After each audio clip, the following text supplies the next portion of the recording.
Amém? Fecha teus olhos, curva sua cabeça, peça ao Senhor para falar contigo nessa noite. Pai amado, nessa noite, Pai.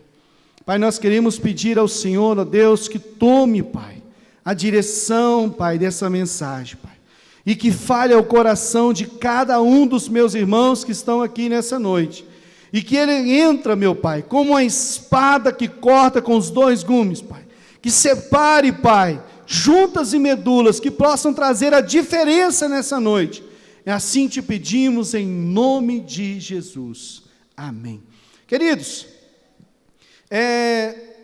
de manhã eu falei uma palavra, mas eu tenho que corrigir o nome do rei. Essa passagem ela é muito interessante, porque o Senhor falou comigo no versículo 34, e eu gostaria de compartilhar, mas eu preciso introduzir a partir daqui, para que você entenda esse texto. Nós estamos... A Samaria, para você que não conhece sobre esse tema, Samaria é a capital do Israel do Norte. Quando aconteceu toda aquela tragédia na família de Davi, e Deus prometeu que acabou que ia dividir, e nunca faltaria espada sobre a sua casa, e aquela coisa toda, o reino de Israel dividiu em dois. 9 tribos ficaram no norte, e 1,5 tribo ficaram no sul, que é Judá, mais Benjamim. O restante das tribos ficaram no norte, e constituiu ali o reino do norte, chamado Israel. Ali ficou Israel, e no sul, Judá. Israel no norte, ele tinha a capital dele, chamada Samaria. Só que no ano, por volta ali de 740, o Império Assírio, antes de Cristo, o Império Assírio, ele sobe ao poder como um grande império. Ele começa a atormentar todos aqueles povos vizinhos, e eles tinham uma estratégia muito forte em termos de colonização. Vem de lá a ideia de colonização. Eles fazem algo no ano 722, eles fazem praticamente 15 anos de estratégia, de investida contra o povo de Israel do Norte, e você vai ver ali o livro de Isaías falando sobre esse tema, você vai ver os 2 Crônicas falando desse tema, e você vai ver que no ano 722 ocorre a queda de Israel. E ocorre a queda de Israel, Israel de Samaria, que era a capital, e Israel do Norte agora passa a ser colonizado pelo Assírio, pelo Império Assírio, e o Império faz algo que vai mudar a história de Israel do Norte. Porque ele vai colonizar, ele vai deportar o povo que estava dentro de Israel, e vai levar para alguns estados dentro da Assíria, e vai mandar o povo da Assíria para Israel, e vai misturar o povo. E aquele povo, o demônio, eu creio que o diabo tinha uma estratégia através do reino de Samaria, que era misturar, causar problemas, porque onde eu misturo, eu caso várias pessoas que criam de formas diferentes, eles começam a acreditar, e começam a misturar, acreditar nos deuses da Assíria, e aquilo ali começa a virar um conflito racial entre Judá, que eram os irmãos, também filho de Jacó, que era uma das tribos de Jacó, fica agora uma disputa, meio que racial, porque eles agora eram misturados, e os de baixo continuavam sendo judeu, ainda puro, vamos dizer assim, teoricamente da mesma raça, da mesma linhagem. Mas essa introdução era só para te mostrar que Jesus, ele é o mestre em desfazer paradigmas, em quebrar paradigmas, porque Jesus ali, estando já viajando por aquela região, Jesus ele já tinha na mente, falou assim, eu preciso entrar em Samaria para pregar o Evangelho. Por quem eu vou pregar o Evangelho? Como eu vou entrar em Samaria para que esse povo me escute? Porque eu sou judeu. E Jesus, ele senta diante de uma fonte, ele está ali sentado ali, ele começa um discurso com uma mulher, que aqui a Bíblia define samaritana, porque ela era de Samaria, e ele começa a fazer um argumento com ela. Ele começa a ter um diálogo, e ela começa a olhar pelas circunstâncias. Ela começa a dizer, Senhor, como você, sendo judeu, conversa com a mulher samaritana? Não era normal o homem conversar com a mulher, a não ser fosse uma mulher, sua esposa, na rua. Quem dirá se fosse de uma outra nação? E aquela mulher começa a ficar escandalizada. E o próprio Jesus começa a entrar na vida dela e dizer: olha, se você soubesse quem te pede de água, você é que pediria. E se você tomasse dessa água, nunca mais você teria sede. E aquela mulher, ela ainda não sacou com o que ela estava falando. Ela não tinha caído a ficha para ela, porque Jesus não tinha revelado nada para ela ainda. Pois Jesus tinha uma estratégia de ensinar os discípulos nesse episódio. Jesus, ele começa um discurso e começa a falar com ela, e você vai ver ali no versículo 14, ele começa falando que se você beber dessa água, você nunca mais terá sede. E a mulher começa a olhar e começa a ficar desconfiada: de que água esse homem está falando? De que esse homem está falando? Ele está falando, ele está invertendo, ele está pedindo que eu peça da água para ele beber. Mas o poço é muito fundo, foi Jacó que cavou, ele está dizendo que ele é melhor do que Jacó. Olha o pensamento. Jesus, ele começa a fazer isso porque Jesus precisava do diálogo, para quebrar o paradigma com ela. O próximo passo que Jesus, se você acompanhar lá no capítulo 14, a mulher, ela já começa a se convencer de que tinha algo diferente, porque quando ele fala vida eterna, ela já muda o pensamento dela.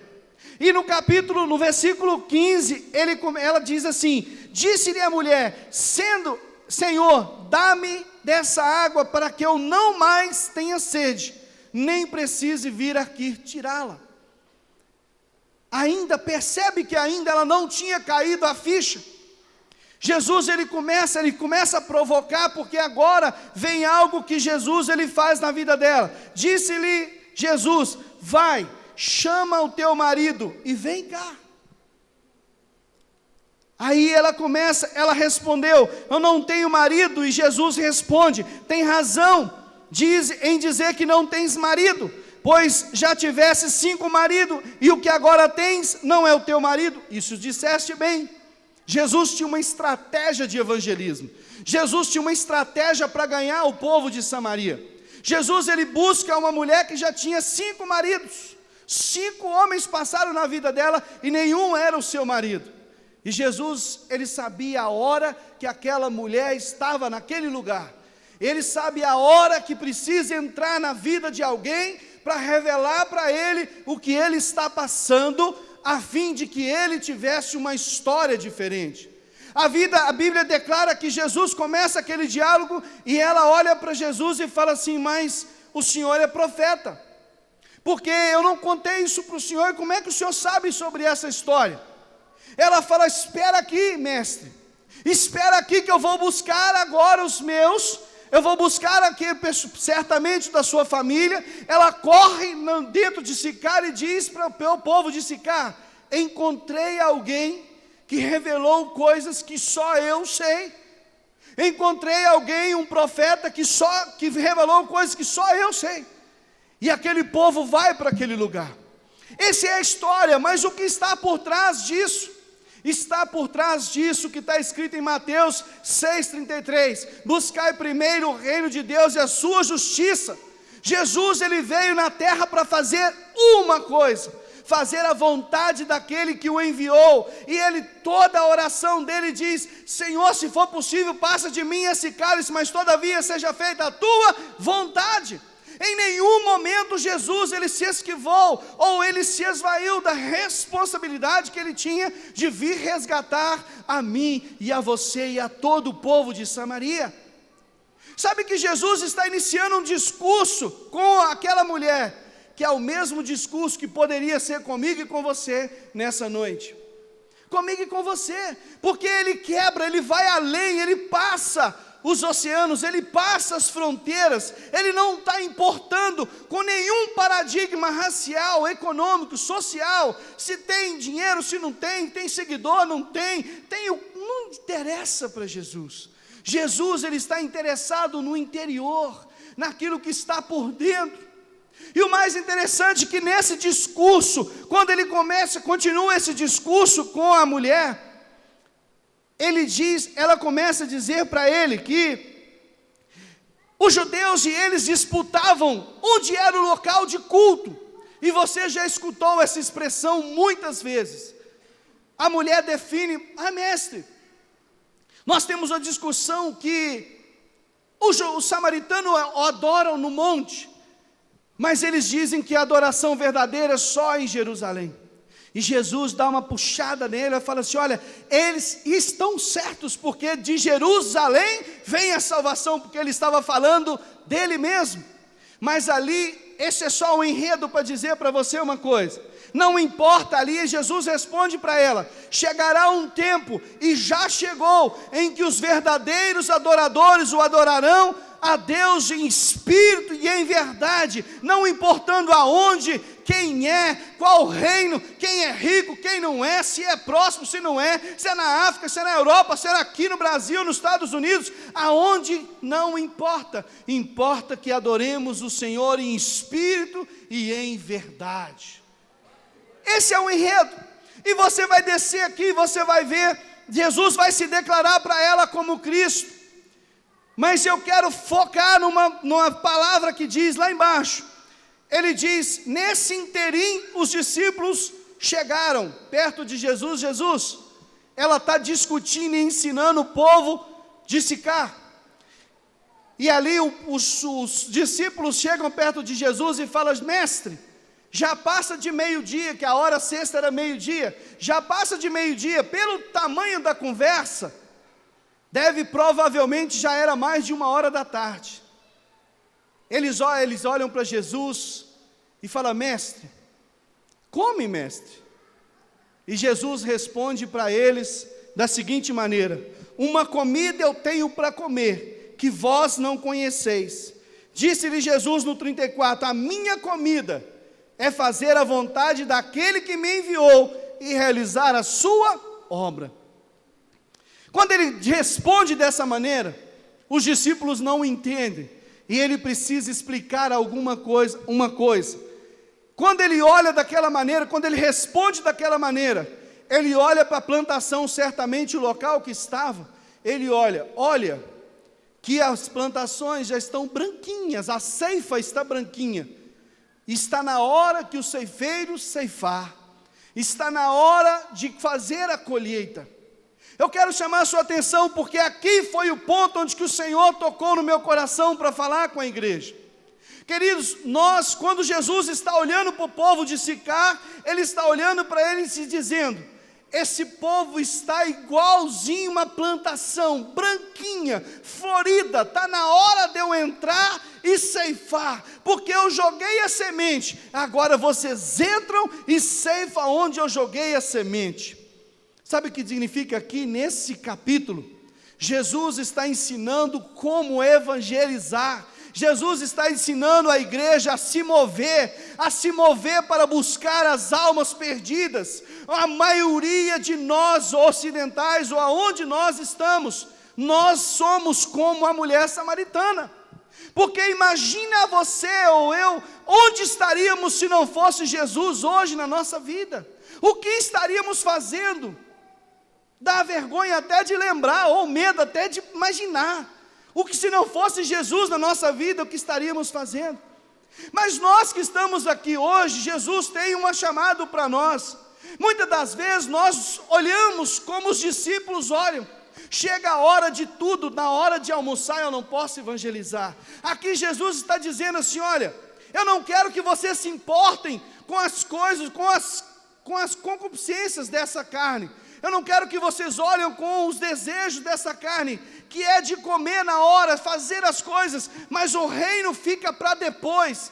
Jesus está dizendo assim: olha, eu quero que vocês coloquem no coração que o reino é em primeiro lugar. Pregar para o seu vizinho, para o seu parente, para a sua esposa, para o seu esposo que não é convertido, para a sua mãe, para os seus filhos, aquela pessoa que às vezes você julga que não é digna porque ela está naquela condição. Jesus hoje está dizendo para nós, ela é sim, eu vim para todos, eu não faço acepção de pessoas, eu quero que todos sejam salvos. Lembra da pregação que o pastor pregou há 2 semanas atrás, quando Paulo e Silas estavam naquela prisão, e quando aquele carcereiro ele vira, ele ia se matar, porque se ele saísse, ele olha para ele e fala, não faça isso, e ele maravilhado, ele diz, o que eu posso fazer para me salvar? Ele fala, crê no Senhor Jesus, tu, e serás salvo tu e tua casa.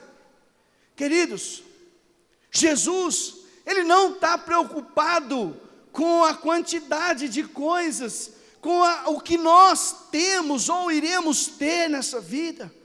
Jesus está preocupado com a quantidade de pessoas que vai ser salva. Essa é a principal preocupação de Jesus. Todas as outras coisas ser acrescentadas é secundário na nossa vida. Precisa ser secundário, é urgente ser secundário. O inferno, as artimanhas de Satanás, elas mudam todos os dias e elas se modificam todos os dias para atrair pessoas. E muitas das vezes nós fomos agraciados com o dom de levar a palavra, ou levar uma boa notícia para alguém, ou orar por um enfermo, ou orar por alguma coisa, mas muitas das vezes nós recolhemos e nós não usamos o dom. E eu quero complementar para mim finalizar a mensagem de hoje, porque o tempo urge, infelizmente, ele corre demais. Aí quando você está aqui em cima, o tempo passa numa velocidade, para a gente falar tudo aquilo que a gente precisava falar, que o Senhor tocou no meu coração. Abra sua Bíblia, continua comigo acompanhando, que ele diz assim, lá no versículo 24 do capítulo 5, Jesus ele começa aqui no capítulo 4, ele vai caminhando com os discípulos, ensinando os discípulos, e no capítulo 4 ele vai trazer para nós uma revelação do que vai acontecer nos últimos dias.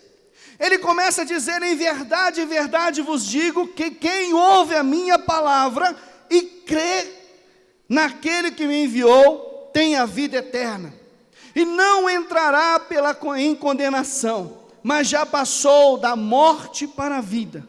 E em verdade vos digo que vem a hora, e já chegou, que os mortos ouvirão a voz do Filho de Deus, e os que ouvirem, viverão. Já chegou essa hora, já chegou, porque quando você abre essa palavra, mesmo que você estiver andando por uma rua, e você ministrando através de uma caixa de som, ou pregando para alguém no ônibus, ou no seu trabalho, ou aonde for, essa pessoa, se ela ouvir a palavra de Deus, a Bíblia declara que ela passa da morte para a vida instantaneamente. Que naquele momento, quando o Senhor entra no coração dela, a porta se abre para novos entendimentos, e ela passa a entender tudo aquilo que foi escrito, e tudo aquilo que Jesus conquistou na cruz do Calvário por ela. Como ouvirão se não há quem vá? Como ouvirá se não há quem fale?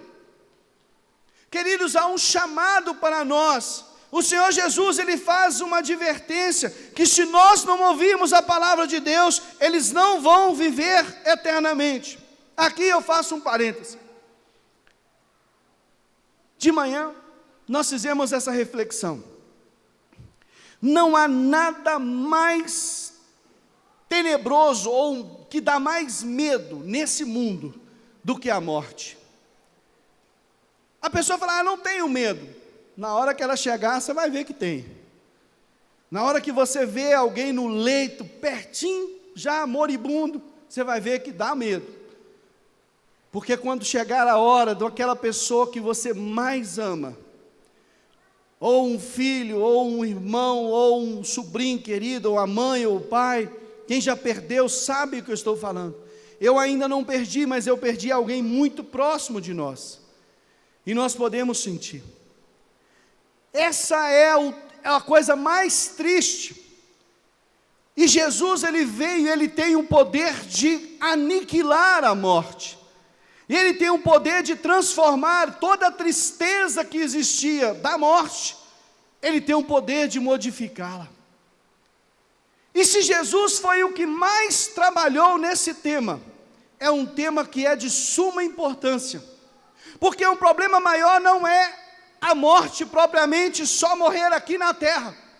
Morrer aqui, você não vai sentir nada, até que você precise ressuscitar novamente. Amém?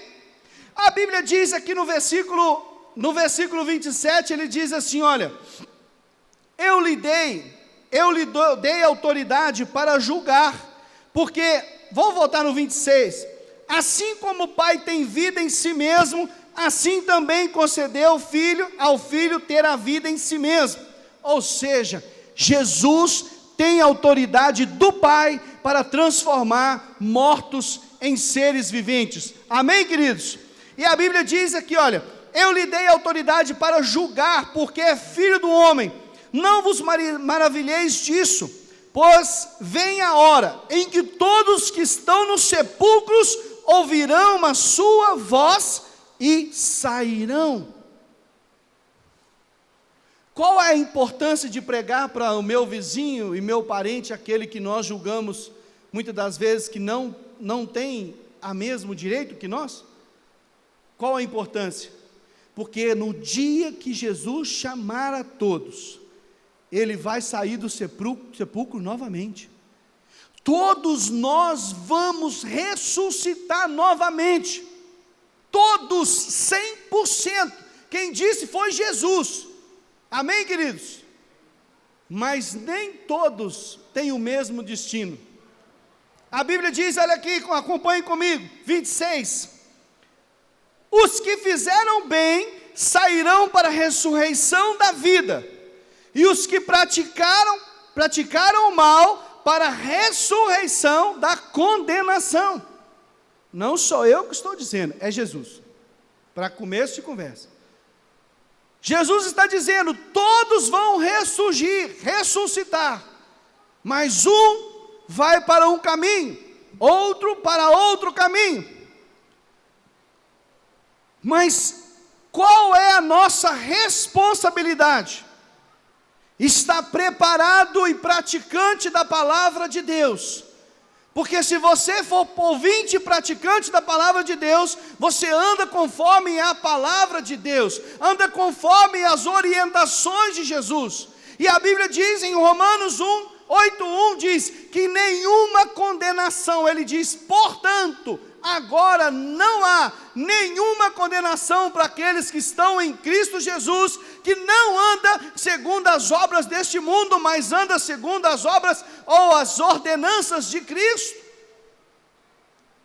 Por isso é tão importante ensinar que nós devemos manter firmes no propósito, na palavra. Nós não podemos arredar nem 1 milímetro para a direita, nem para a esquerda, porque apertado é o caminho para a salvação, que conduz à salvação.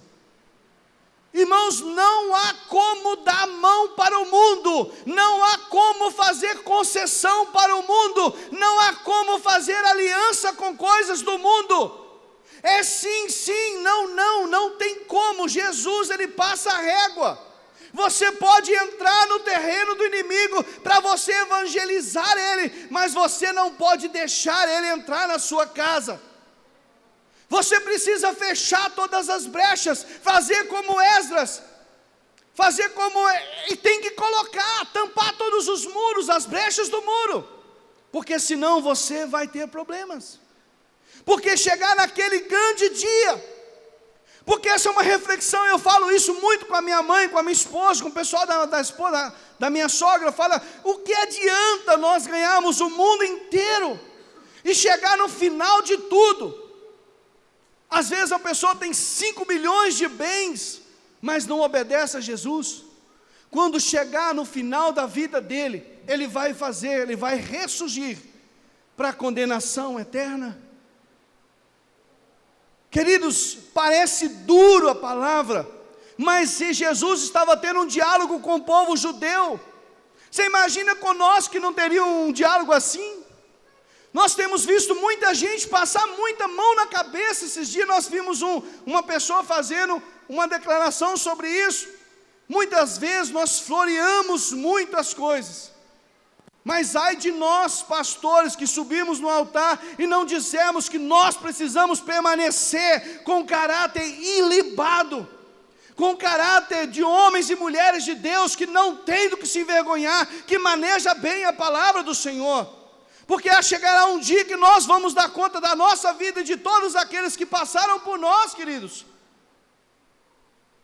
Queridos, a salvação eterna, ela tem um preço que foi paga com cada gota do sangue do Cordeiro, cada gota do sangue de Cristo, e é por isso que ele disse: aquele que crê em mim, ainda que esteja morto, viverá, e aquele que não comer do meu pão, e não beber do meu sangue, não é digno de mim.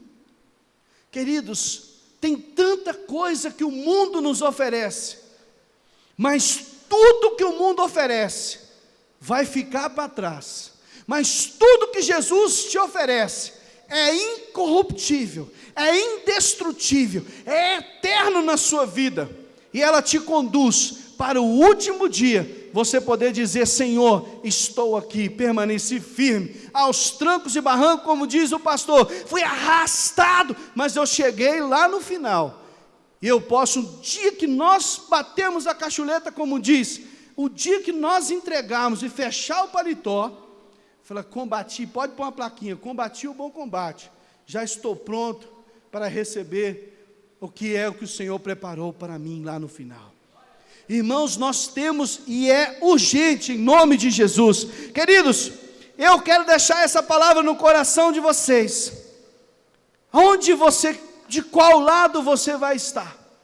De qual lado, de qual grupo de pessoas? Da esquerda ou da direita? Aqui não tem esquerda e direita de partido. Ou é aquele que vai para a condenação eterna, ou que vai para a salvação eterna. Que você possa meditar, fique em pé sobre os seus pés, que você possa meditar nessa palavra, e que você vá para casa nessa